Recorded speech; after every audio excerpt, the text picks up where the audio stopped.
سلام دوستان، همراهان عزیز، خوش اومدید به کانال یوتوبی آناناس. علیرضا هستم با یه ویدیو آموزشی دیگه در مورد موتورسیکلت. توی این ویدیو میخوام طریق باز کردن کاربراتور رو از روی کار به شما خوبان آموزش بدم. امیدوارم که ویدیو خوبی داشته باشین و شما از دیدنش لذت ببرید. با من همراه باشید.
جور دیگه اگه خواستید کاربراتور رو باز کنید، بعد از شل کردن بست خرطومی کاربراتور، به جای اینکه برید سراغ این دوتا مهره و این دوتا مهره رو باز بکنید، برید سراغ پیچ‌های رابطه کاربراتور که به سرسیلن متصل هستش.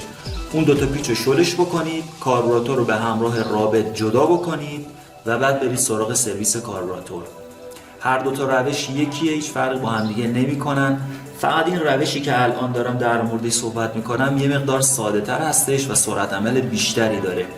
در کل ما میخوایم کاربراتور بهش دسترسی داشته باشیم و سرویسش بکنیم، حالا چه با این روشی که الان دارم میگم چه با اون روشی که قبلش من باز کردم.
شما همراهان عزیز میتونید کانال رو سابسکرایب کنید و برای با خبر شدن از ویدیوهای جدید حتما علامت زنگوله رو بزنید.